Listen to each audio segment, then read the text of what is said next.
¿Qué tal, compañeros y compañeras? ¿Cómo les va? Muy buenos días. Soy Alejandro Torres, estamos en la Facultad en Vivo y vamos a iniciar con el tema de la materia procedimientos mercantiles, que es ya la última unidad, es la unidad número 28 y que se refiere al juicio ejecutivo mercantil.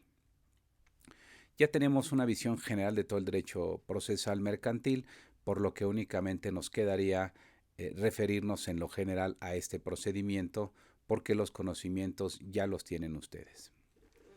Bueno, en primer lugar vamos a decir que el proceso ejecutivo mercantil es el que procede cuando se tiene un título que trae aparejada ejecución, de aquellos previstos en el artículo 1391 del Código de Comercio. Debo aclarar que después de la reforma del 25 de enero del 2017, que en este particular entró en vigor un año después, tenemos dos formas de tramitación de juicios ejecutivos mercantiles: la tradicional y la vía oral. Es decir, tenemos el juicio ejecutivo mercantil tradicional y el juicio ejecutivo mercantil oral. Veremos la procedencia de cada uno de ellos. Parecería compleja, pero bueno, no es la gran cosa. Tenemos el artículo 1390 ter, que fue adicionado precisamente el 25 de enero del año 2017 y que nos señala la procedencia del ejecutivo mercantil oral.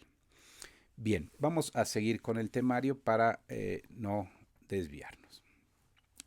Bueno, entonces, ¿cuándo procede? Bueno, cuando se tiene un título que trae aparejada ejecución de los que están mencionados en el artículo 1391, que podríamos resumir en lo general en que es un documento mercantil que tiene una cantidad exigible, líquida, de plazo vencido, pero que además consta en un documento que tiene presunción de validez. Estos documentos pueden ser un título de crédito, un reconocimiento de una deuda ante un fedatario público, ya sea un secretario de acuerdos, un corredor, un notario. Y bueno, los supuestos están ahí, pero todos confluyen a esa misma generalidad. Un documento que tiene presunción de validez, que tiene una deuda mercantil, que es exigible, que es de plazo vencido y que se presume su validez y su existencia. Ahora, ¿cuáles son los requisitos de la demanda? Bueno, los requisitos de la demanda son los mismos que conocemos genéricos, que consisten en tener la persona que es el titular del derecho, la calidad con la que promueve quien vaya a promover, señalar las personas autorizadas, el domicilio, el nombre y apellidos del demandado, su domicilio, las pretensiones procesales, que aquí prácticamente son el pago de una cantidad principal, el pago de algunos intereses moratorios o los ordinarios, y el pago de gastos y costas. Estas son las pretensiones tradicionales de un juicio ejecutivo mercantil. Luego vienen los hechos. Los hechos también son muy sencillos, porque el primer hecho será seguramente pues la existencia del título que trae aparejada ejecución, el monto que se adeuda, los intereses pactados y que no ha sido cubierta la deuda.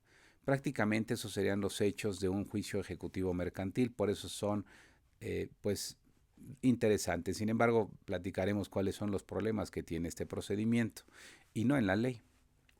Bueno, después de que esta demanda tiene los hechos, viene un capítulo de derecho, debe tener un capítulo de pruebas, porque es un juicio especial, es decir, es un juicio en el que la litis es muy clara y no puede haber muchas sorpresas. Por lo tanto, el actor pues va a ofrecer como prueba principal el documento que trae pareja de ejecución. También a veces se ofrece la confesional, parecería innecesaria, pero bueno, se puede ofrecer la presuncional, que consiste especialmente en que se tiene un título que trae pareja de ejecución, conforme a la ley. Si fuera un título de crédito en que yo lo poseo, por lo tanto no ha sido pagado. Y la instrumental de actuaciones, que van a derivar del expediente, en las que seguramente no aparecerá el pago de lo adeudado. Hay ocasiones que necesitamos una pericial, por ejemplo, si tuviéramos intereses complejos, podríamos ofrecer una prueba pericial. Pero bueno, la regla es que son muy básicos estos procedimientos por su litigio. Después viene lo fundamental, que es la solicitud de retención de bienes. Ahí es donde este proceso se convierte en un proceso aspiracional. Todos quisiéramos tener este tipo de procesos. ¿Por qué? porque dada la naturaleza de los documentos con los que se funda la acción, pues el juez desde el primer auto, desde que admite la demanda, ordena la retención de bienes del demandado suficientes a garantizar lo adeudado. Pero bueno, esto es un embargo o retención de bienes como le llama la ley, que es provisional, es cautelar, no es en ejecución. Es decir, solo se formula, se elabora y se lleva a cabo con la intención de que se pueda garantizar que si la sentencia es condenatoria, ya tengamos el bien o los bienes sobre los que vamos a ejecutar. No puede pensarse que este embargo es definitivo porque no lo es un embargo cautelar precautorio. Bueno, entonces, obviamente tiene sus puntos petitorios y lugar, fecha y la firma de la persona que lo hace. ¿Qué documentos se adicionan? Los mismos de siempre. Los de personalidad, el documento fundatorio aquí es indispensable y si tenemos algún otro documento que vaya a ser ofrecido como prueba, lo podemos exhibir. ¿Cuál es el término que se tiene para contestar esta demanda? Bueno, tanto el tradicional como el oral, la ley nos señala 8 días para contestar la demanda. En estos 8 días también se deben oponer las excepciones que se tengan para demostrar lo que quiere el demandado. Y aquí vamos al auto de ejecución provisional. Siempre se ha llamado auto de exequendo o de exequendo, como quieran ustedes decirle, porque es una palabra que no pertenece al español, es una palabra latina que ha tenido muchos años. Yo he tenido siempre la idea de que nuestro lenguaje español es muy variado y es muy bueno, por lo que no veo justificación para que se le siga llamando auto de ejecución, auto de exequendo o exequendo, cuando es un auto de ejecución provisional, eso es lo que es, y ese es en español lo que corresponde. Me queda claro que hay una cultura jurídica que la hemos seguido mucho tiempo, pero que no corresponde ya a nuestra época. Esta resolución no está con ese nombre fundada, no debería tener ese nombre ya, aunque la cultura y la tradición podría seguir platicando de él, pero la verdad es que es un auto de ejecución provisional de un juicio ejecutivo mercantil. Pero bueno, ¿en qué consiste? Consiste en que debería ser el primer auto que dicte el juez, en el que admite la demanda, porque reúne los requisitos legales, y como consecuencia ordena la ejecución provisional sobre bienes del demandado. Es decir, que se le retengan bienes para garantizar las resultas del juicio ejecutivo mercantil. Ahí está la importancia del auto. Y entonces cuando llegue la diligencia, pues sería algo importante que voy a anticipar. Cuando el actuario se traslada al domicilio, encuentra a la persona, lo primero que le pide es que acredite, después de que identifique el documento, que acredite estar al pago o que pagó ese bien. Porque si no acredita hacer el pago o no lo hace en ese momento el pago, pues entonces se va a proceder a la retención de bienes. Debo aclararles que en toda mi vida solamente una vez en el día de la diligencia se ha pagado lo que se debía. Es la única vez, siempre tenemos que llegar a la retención de bienes. Ahora, aquí es importante, como es una ejecución provisional, pero al final ejecución, si no está la persona buscada, lo que tendríamos que hacer es proceder a dejar un citatorio. ¿Por qué? Bueno, porque esta persona no estaría obligada a estar en su casa esperándonos para ver qué vamos a hacer. Entonces, él, si no está en su casa, él o si no está el representante en caso de ser una persona jurídica colectiva, pues lo que tendríamos que hacer es dejar un citatorio para que nos espere con el actuario en un tiempo prudente de hasta 72 horas. Si regresamos a la diligencia y no se encuentra, pues entonces la diligencia se va a practicar con cualquier persona que esté en el domicilio.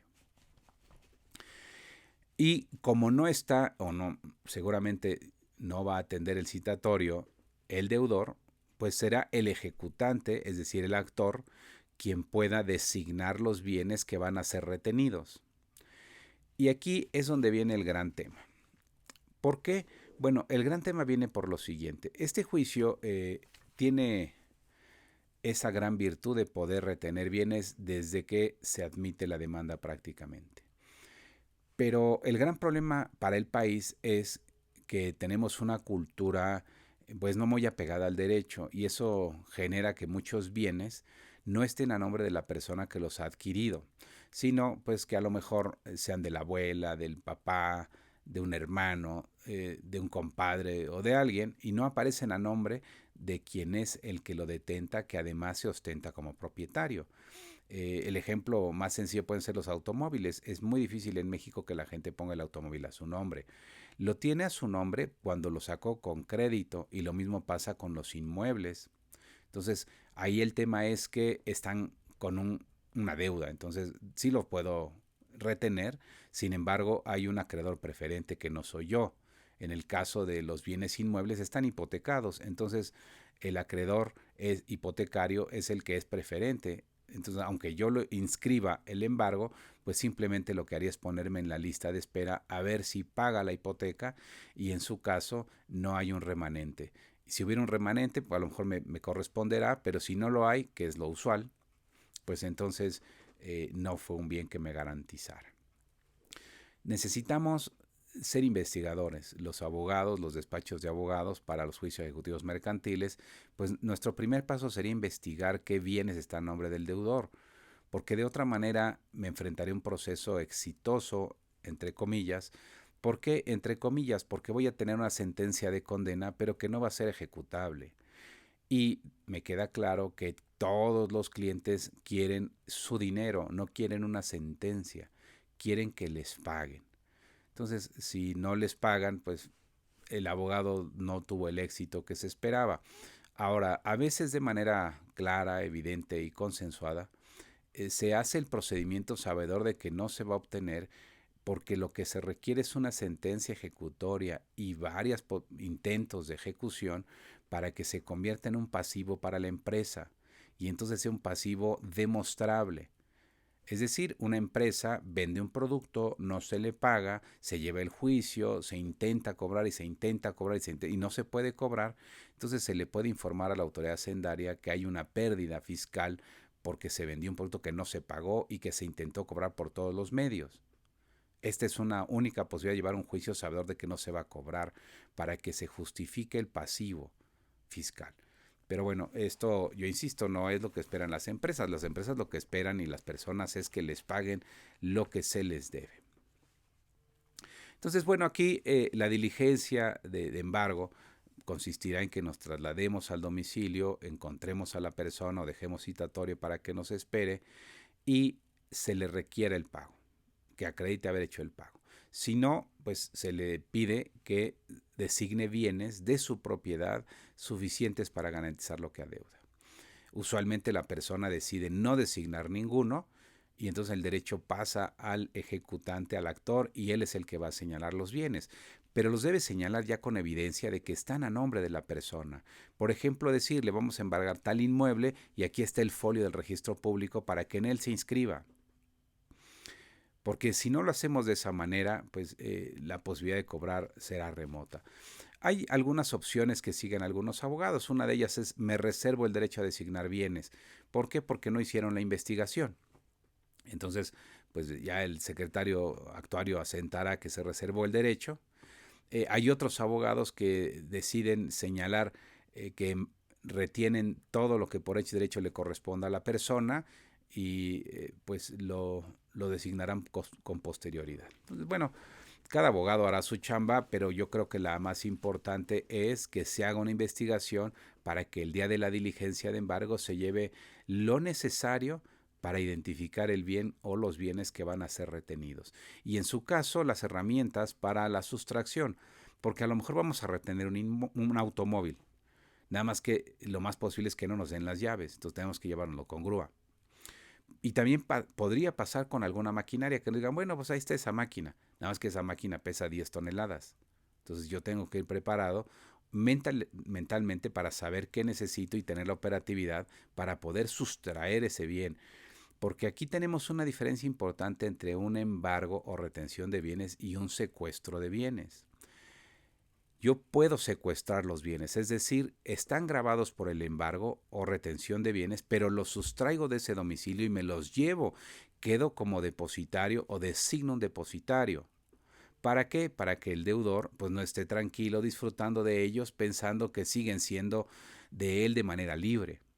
Entonces siempre será importante, e incluso de manera psicológica, la sustracción. No es lo mismo que él sepa que le retuvieron el automóvil y que lo siga usando, a que sepa que se lo retuvieron y se lo llevaron. Entonces sí es un tema ahí de práctica forense muy interesante. Bueno, entonces una vez que se retienen los bienes, ahora sí procede el emplazamiento en ese mismo instante. En ese mismo instante se le hace saber que la demanda fue admitida, se le corre traslado y se le requiere para que la conteste en el término de 8 días, se le hacen los apercibimientos que de no contestar, pues se tendrán por cierto los hechos que afirma el actor. Y aquí, bueno, viene algo muy interesante, que sería la contestación. ¿Qué es lo que va a contestar ese demandado? Bueno, él está limitado a las excepciones por dos disposiciones. Si fuera un título de crédito, la ley solo permite las excepciones del artículo 8 de la Ley General de Títulos y Operaciones de Crédito. Y si fuera cualquier otro documento, el Código de Comercio en el artículo 1403 nos señala únicamente las excepciones que se pueden oponer en estos procesos. ¿Por qué? Bueno, porque son procesos especiales con litis identificable. Entonces, se limitan las excepciones para que el proceso camine de una manera rápida, pero que además en estas excepciones están las que puede oponer cualquier deudor de un título que trae aparejada ejecución. Todas estas excepciones también, bueno, lo ideal es que estén sustentadas en un documento, pero tenemos criterios del Poder Judicial Federal que con toda claridad y precisión, además de manera correcta, señalan que cualquier elemento puede ser admitido para demostrar. Por lo tanto, si no tengo prueba documental de que pagué, pero sí testigos, el juez no puede desecharme a mis testigos. Yo podré llevar a mis testigos y tendrán el valor que le corresponda. Las excepciones tradicionales podrían ser la de pago, que él cumplió, pero también a veces intentan muchas excepciones como la de quita, la de pacto de no pedir, etcétera, etcétera. Definitivamente estas usualmente no suceden, pero bueno, si se pueden demostrar, el juez tendría que resolver favorablemente estas excepciones. ¿Qué pruebas ofrece un demandado? Bueno, normalmente ofrece alguna pericial para decir que no había intereses, también para decir que no es su firma, etcétera, etcétera. Pero bueno, también está él con la litis muy limitado, porque sus pruebas tendrán que demostrar los hechos que él generó en la litis, que no será algo sencillo frente a un título que trae aparejada ejecución. Imaginemos que él fue a reconocer la deuda con un fedatario público. ¿Qué puede decir? El fedatario público autentifica que ese documento es válido y que se dijo que se reconocía la deuda. Entonces, sí es un tema complicado ser demandado en un asunto de un juicio ejecutivo mercantil. No es knockout, pero sí se aproxima mucho a un knockout. Es difícil defenderse de eso. Bueno, ahora, también puede haber rebeldía. Desde luego, si no contesta la demanda, pues se tendrían por ciertos los hechos. Aquí mi opinión ha sido siempre en este tipo de procedimientos que al no haber una contestación de demanda, pues se convierte en innecesario el periodo probatorio, porque el documento ya venía preconstituido frente a la ley con un valor probatorio, ya se lo daba la ley. Entonces, si no contestas, pues, se tendría que condenar automáticamente. Sin embargo, bueno, no sucede así. Se abre el periodo probatorio, se desahogan las pruebas que ya habíamos dicho que usualmente es el documento, y bueno, hay una presunción de esa deuda y debería haber una condena. Pero bueno, se va a abrir el juicio a prueba y las partes tendrán que demostrar lo que corresponda.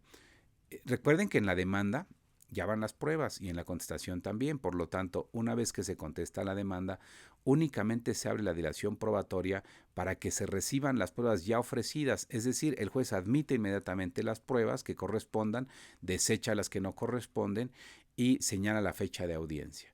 Esto es realmente muy rápido. Un proceso ejecutivo mercantil podría terminar en 4 meses sin ningún problema. Todo es cuestión de la fortuna del emplazamiento. Es decir, si podemos emplazar rápido, el proceso fluye. Sin embargo, a veces lo que nos retrasa es el emplazamiento. También puede haber un allanamiento de la demanda, es decir, que el demandado se someta a las pretensiones del actor. Nunca he visto que alguien se someta a un ejecutivo mercantil. Pero si sucediera, el juez lo que tiene que hacer es darle vista al actor para ver si se va a conceder un término de gracia y cuál sería. ¿Por qué? Bueno, porque al no ofrecer una resistencia y si hay retención de bienes, pues ya no tenemos prisa. Y si él se allana, significa que reconoce. En consecuencia, lo que podemos hacer es sí conceder el periodo de gracia, pero lo mejor que podríamos hacer es buscarlo para negociar y mejor hacer un convenio judicial. ¿Por qué un convenio judicial? Bueno, porque ahí establecemos las bases completas, le podemos poner precio a los bienes retenidos y podemos poner tiempos. En cambio, si nada más él se allana y me conformo, pues viene una sentencia, pero no hay ninguna conformidad en la forma en la que se va a ejecutar sobre los bienes. Es mejor hacer un convenio judicial ante el allanamiento. Bueno, ahora vamos a los alegatos. Ya sabemos que los alegatos son los argumentos lógico-jurídicos que vierten las partes después de que se han recibido las pruebas para convencer al juzgador de que tienen derecho a una sentencia favorable. Aquí el artículo 1406 del Código de Comercio fue modificado el 25 de enero del año 2017 y a partir de que entró en vigor esta reforma, los alegatos son orales en los juicios ejecutivos. Antes eran 2 días que teníamos para presentarlos por escrito. Ya no, ya ahora son verbales, se hacen en la audiencia y no se transcriben, simplemente se toman los puntos importantes por el secretario y queda constancia de ellos. Entonces ya no deben ser por escrito, la ley dice que son verbales. Y esto pues es muy sencillo, al final en este juicio el actor sabe que no se le cubrió su documento, que trae aparejada de ejecución, que tiene presunción de validez y que esa presunción de validez no fue desvirtuada y que tampoco fue acreditado el pago, en consecuencia se le tiene que condenar. El demandado tendría que decir que él demostró que el documento fue alterado, que él demostró que pagó, si bien no contra la entrega del documento, con un depósito, que ahí está, que se demostró que lo recibió, que se hizo efectivo, etcétera, etcétera. Cada uno alegará lo que a su derecho convenga. Bueno, recibidos los alegatos vendría la sentencia. Esta sentencia se va a dictar dentro de los 8 días y es una sentencia que solo tiene prácticamente 2 posibilidades. O condena al pago o libera del pago. Puede condenar al pago parcial, pero al final, bueno, la sentencia dirá más o menos lo siguiente. Ha procedido a la vía ejecutiva mercantil en la que el actor demostró, en consecuencia se condena al demandado a pagar tal cantidad, lo que deberá hacer en el término de 5 días. A precio que no hacerlo, se procede al remate de los bienes embargados. Y la otra posibilidad de la sentencia es, ha procedido en la vía en la que el actor no demostró, en cambio el demandado sí sus excepciones, por lo que se levantan el embargo o se levanta la retención de bienes ordenada. En todos los casos, el juicio ejecutivo mercantil debe hacer una condena en costas al que pierda. Si pierde el demandado, condena en costas a él. Si pierde el actor, condena en costas a él. ¿Por qué? Porque es una herramienta especial que brinda la ley y no se puede estar abusando de ella. Entonces, quien gane o pierda tendrá que condenar al que pierda el proceso. Bueno, de la reserva de derecho ya platicamos, es que consiste en que, bueno, aquí tengo una inquietud con el temario porque reserva de derechos es un tema que es delicado porque es muy amplio, ¿no? La reserva de derechos, pues es un derecho de propiedad intelectual, ¿no? Pero bueno, aquí también en materia procesal tenemos algunas reservas como la que les platicaba de me reservo el derecho a designar bienes. Pero aquí, por el lugar en el que se ubica en el temario, la reserva de derechos parecería que es que el juez deja a salvo los derechos, pero eso no puede suceder en esta materia. En fin, dejémoslo como que la reserva de derecho a que se refiere el temario es que el ejecutante, el actor, se reserva su derecho para designar bienes para retener en el momento de la diligencia. Eso significa que lo puede hacer en cualquier momento. Y ya obtenido una sentencia favorable, él puede decir, bueno, ahora sí designo los bienes que en su momento me reservé. Bueno, una vez que la sentencia causa ejecutoria, pues vamos a proceder a su ejecución. Para proceder a la ejecución, esto pues seguirá un camino que ya hemos platicado en esta materia y que es el siguiente. Se tiene que hacer un avalúo de los bienes. Esto sigue las reglas de la pericial. Eso significa que el actor y el demandado tienen que designar perito para que haga el avalúo de los bienes retenidos. Si no se ponen de acuerdo, vendrá un perito tercero en discordia. Ya que tenemos un valor fijo por las periciales, entonces vamos a proceder a fijar una audiencia de remate. Si el bien fuera raíz, tenemos que mandar traer un certificado de libertad de gravámenes del registro público de la propiedad y de igual forma de cualquier bien que haya sido retenido que tenga un registro público, como embarcaciones, aeronaves. Tenemos que ir a los registros y buscar si están a nombre de esa persona. ¿Por qué? Porque tal vez aparezca otro acreedor en eso y tendríamos que mandarlo llamar a la ejecución para que venga a hacer valer sus derechos.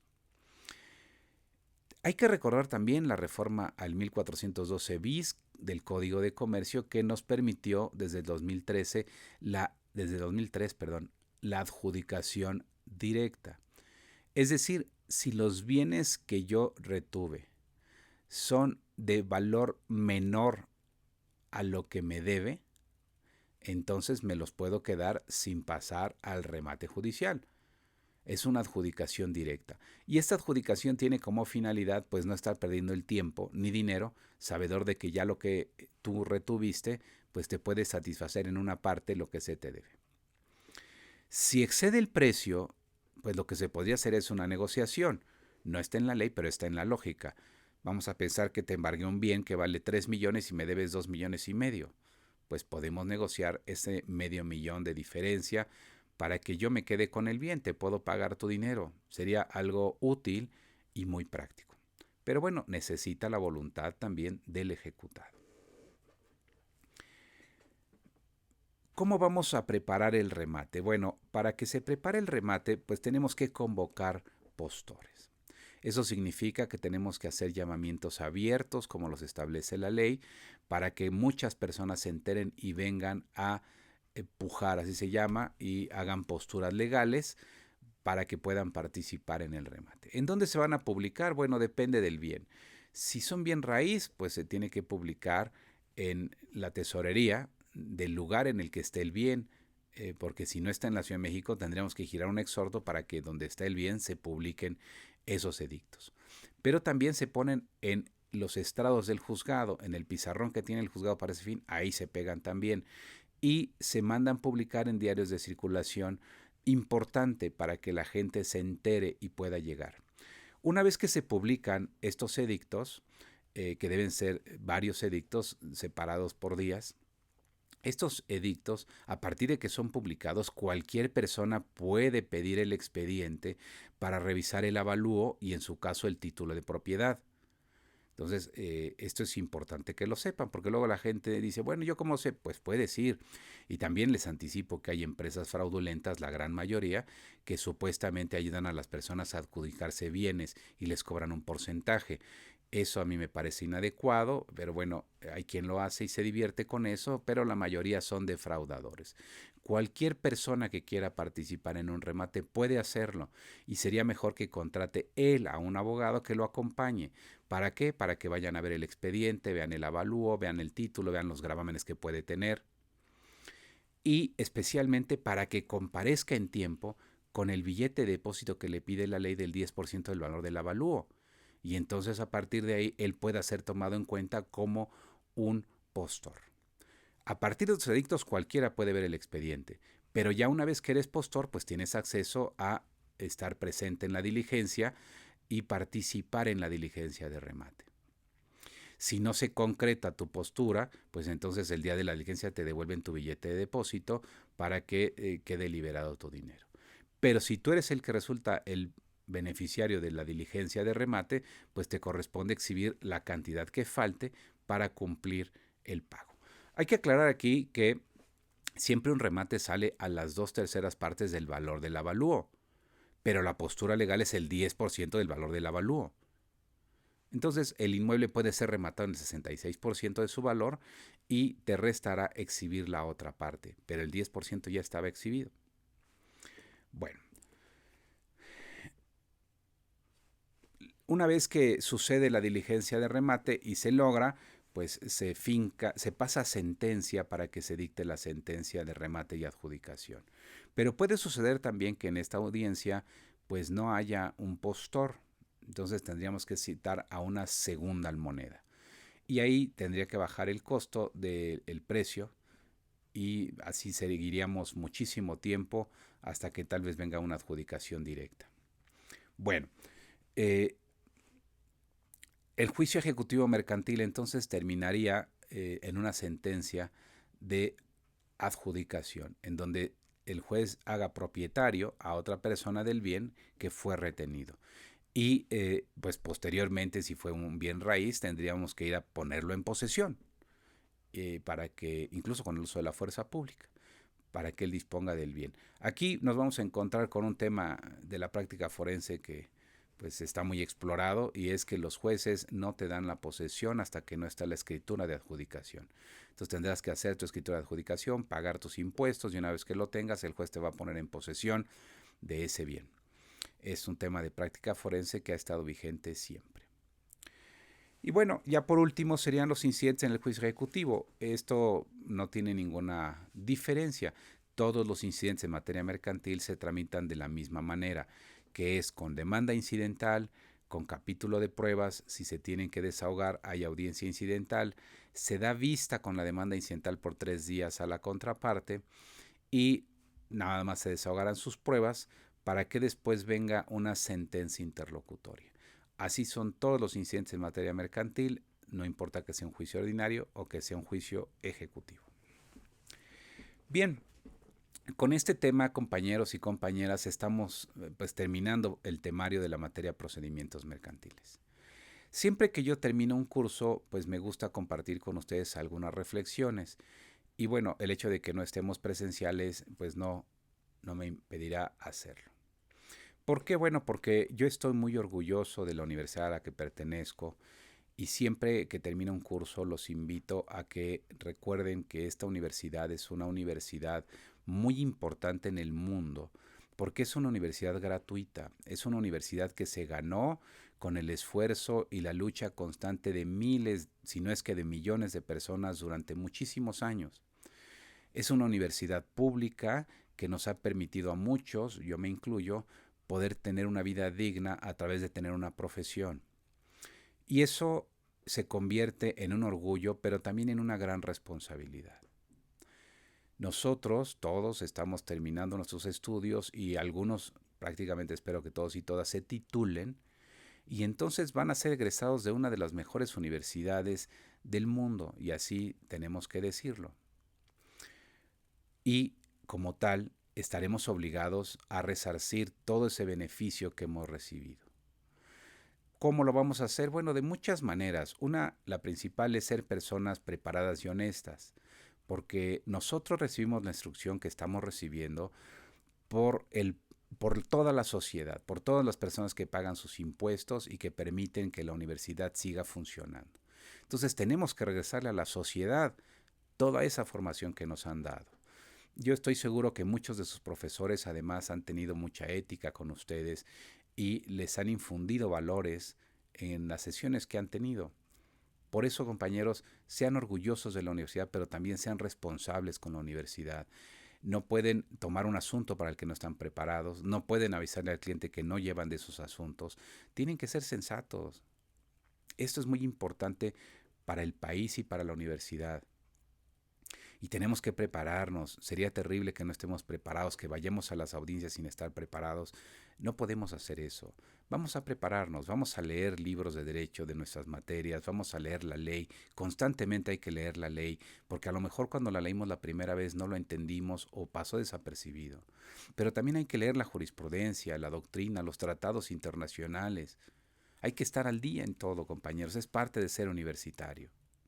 Yo los invito entonces a que se preparen mucho para que sean dignos universitarios y con todo orgullo, pero con responsabilidad, puedan decir siempre que son universitarios. Otro punto importantísimo es que, adicional al derecho, existen muchos conocimientos que no tenemos. Y por tanto, siempre los voy a invitar a que lean de filosofía, de otras áreas, de lo que les guste a ustedes. Va a ser muy importante. ¿Por qué? Porque a mí me encanta que la gente sea crítica, que aprenda a debatir y que sepa de otros temas. Especialmente en esta época, que hay muchas redes sociales y que todos participamos mucho en las redes sociales. Y entonces hay gente que le encanta opinar y que le encanta también estar ciego, ¿no? Cada quien. Y podríamos filosofar diciendo que la verdad nos hará libres. Sin embargo, hay quien quiere dar su verdad y hay quien asume esa verdad como la única. Y no es así, compañeros. En los sistemas económicos, políticos, sociales y religiosos, pues tenemos siempre que opinar y a lo mejor no quedamos bien, pero si nosotros opinamos de una manera sustentada, pues estaríamos saliendo adelante. Y esa es parte del estar preparado, de leer de todo. No es que seamos los todólogos de las redes sociales, no. Lo que pasa es que nos informamos. Entonces nos informamos y opinamos. No sería bueno que estemos nada más diciendo o repitiendo lo que estamos escuchando. Entonces vamos a cuestionar a nuestras autoridades, vamos a cuestionar las decisiones de los jueces y de los magistrados, pero las vamos a cuestionar con sustento jurídico. Y también, si el gobernante se equivoca, tenemos que opinar de que el gobernante se está equivocando. Él tiene su ideología, yo tengo la mía, él tiene su experiencia y yo tengo la mía. Pero no podemos quedarnos callados. Lo que necesitamos es prepararnos para estar informados y emitir opiniones informadas. Y si alguien dice que no está de acuerdo, maravilloso, vamos a hacer un debate sobre este tema. Tú da tu punto de vista, da tus evidencias y entonces a lo mejor me convences, a lo mejor no, pero por lo menos intercambiamos puntos de vista y tenemos opiniones diferentes. El tema de la libertad, que es muy importante en todo el planeta, el tema de la libertad, que es de lo más importante que tiene el ser humano, es el que nos permite entender la posibilidad de que otro piense diferente. Porque cada quien tiene una diferente libertad conforme a sus posibilidades. Y esto es algo muy claro. Todos tenemos la libertad de tránsito en esta república, pero yo les aseguro que no todos conocen la república. ¿Por qué? Porque no han tenido la oportunidad de hacerlo. Es decir, tienen la libertad, pero no han tenido la oportunidad. Y lo mismo pasaría con ir a otro país. Todos tenemos la libertad, pero no todos tienen la posibilidad. ¿Por qué platico esto como ejemplo? Porque lo mismo pasa en cualquier opinión que demos. Alguien da su opinión conforme a su vida que ha tenido, a su ambiente y a su preparación, pero hay otras opiniones que son igualmente válidas de personas que tienen otro ambiente, otra capacitación. Entonces, lo único que los invito es lean, lean y lean. Porque si no leen, se están perdiendo oportunidades de vida. La vida es corta y el día nos permite hacer ciertas actividades. Por lo tanto, en los libros, en cualquier libro que quieran ustedes tomar, vamos a encontrar experiencias que no vamos a poder vivir, pero que nos van a dar un panorama más amplio de la vida, un punto de vista que tal vez no teníamos.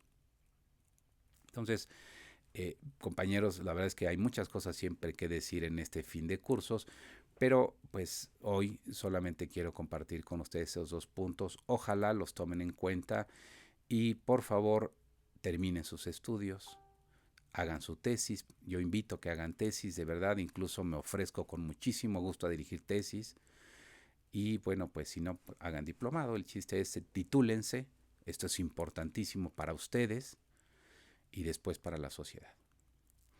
Bueno, compañeros y compañeras, les reitero nada más las fechas del examen final para esta materia, que van a ser el 26 de mayo a las 16 horas en la primera vuelta y el 2 de junio también a las 16 horas en la segunda vuelta. Y les reitero, les haré saber 10 minutos antes por el canal y por la página cuál es la liga a la que tienen que entrar, cuál es la clave para que accesen, elaboren su examen y lo concluyan. Este examen está diseñado para que lo terminen en 20 minutos, compañeros. No obstante eso, la plataforma quedará abierta 1 hora. No necesitan más para responderlo. Es un examen verdaderamente sencillo de todos los temas que estuvimos revisando en esta materia. Muchísimas gracias, les deseo mucho éxito y hasta la próxima.